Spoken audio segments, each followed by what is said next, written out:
S obzirom da smo prije nekoliko dana odradili temu kada je pravo vrijeme da se izvadi mrkva iz zemlje, vrijeme je da odradimo i onaj dio skladištenja. To je vrlo važan proces jer o tome ovisi koliko dugo ćemo moći uživati u predivnim, a svježim korijenima mrkve. Najadekvatniji način skladištenja mrkve jeste odlaganje u odgovarajuće kutije, kombinirajući ih sa pijeskom, mahovinom ili pidjevinom. U današnjem videu ćemo vam pokazati kako je to najlakše uraditi, a računamo naravno na vašu podršku kao i uvijek do sada.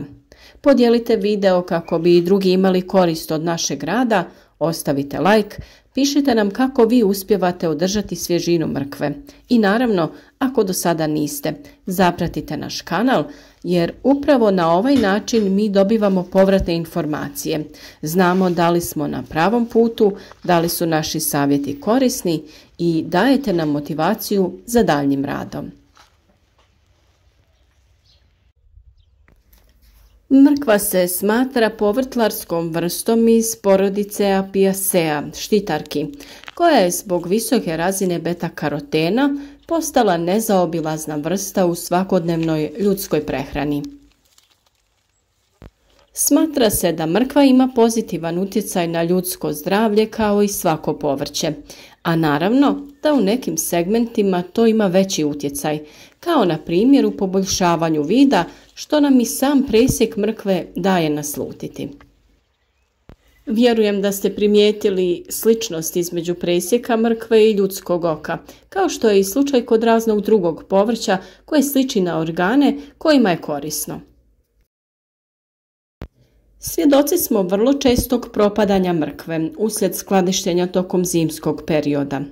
Razlog tome je promjena ambijenta skladišnog prostora u odnosu na zemljišni medij, kao i izmijenjene mikroklimatske uslove. Tu prije svega mislimo na promjenu temperatura, vlažnost zraka koji imaju velik utjecaj na samu kakvoću korijena. Ono što je prvobitno najvažnije kreće od same sjetve, pravilna priprema zemljišta. Dovoljno hranjiva i rahlo tlo važni su kao i kasnije dodavanje hranjiva. A tu je i vrlo bitan korak prorjeđivanja mladih biljaka mrkve kako bi joj osigurali dovoljno prostora da naraste u krupne i lijepe korijene mrkve. Slijedeći ove korake, samim tim dobivamo kvalitetne, zdrave i otporne korijene mrkve, pa to rezultira njihovom dugotrajnošću tokom skladištenja. Jedna od mjera koja može doprinijeti većoj otpornosti mrkve naspram niskih temperatura nakon vađenja iz zemljišta je ostavljanje mrkve što duži vremenski period u tlu sa ciljem produkcije veće količine škroba i šećera, čime se direktno povećava stupanj otpornosti te povrtlarske vrste. Ukoliko se provodi ta mjera, neophodno je obratiti pozornost na pravovremeno vađenje mrkve prije nastupanja mraza. Također važan korak jeste malčiranje mrkve. Na taj način se osigurava dovoljno vlage tokom uzgoja, štiti se tlo od razvoja korova, a deblji sloj malča pri samom kraju uzgoja štiti korijen od temperaturnih oscilacija. Kako bi mrkva duže bila zaštićena, stavite deblji sloj sjena, slame ili suhe trave koju ste osušili nakon košnje. Vađenje mrkve iz tla odradite ovisno od vremena sijanja, otprilike 120 dana nakon. Najbolje vrijeme za to je kraj oktobra i početak mjeseca novembra. No to također ovisi o klimatskim uslovima i stanju biljke. Ukoliko je lisnati dio biljke krenuo da se suši, tada je bolje korijen izvaditi.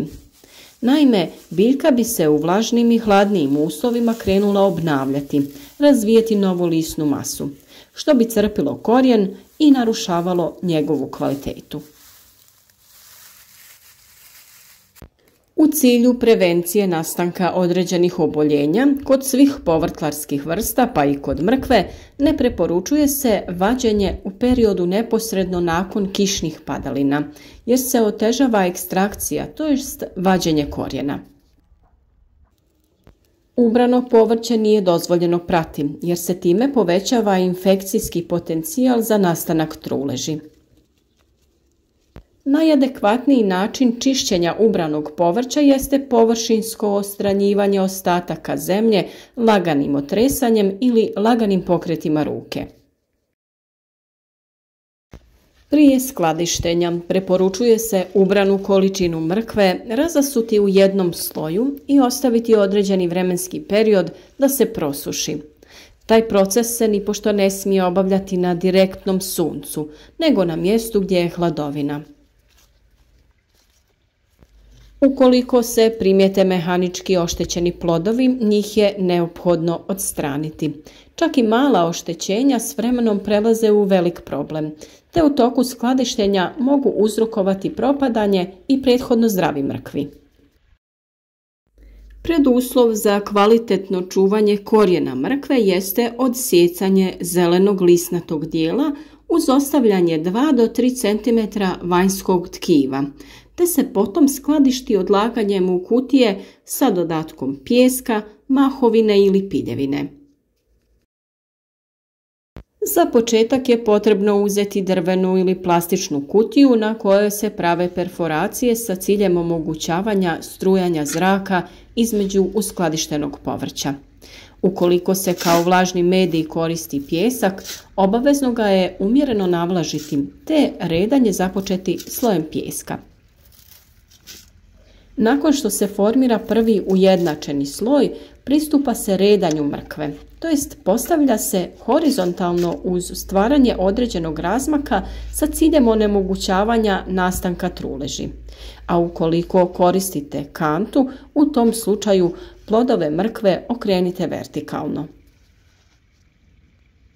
Vrlo je važno da se plodovi međusobno ne dodiruju, nego da taj prostor popuni pijesak. Također nije dobro ni da dodiruju stjenku kante ili druge posude u kojoj se skladište.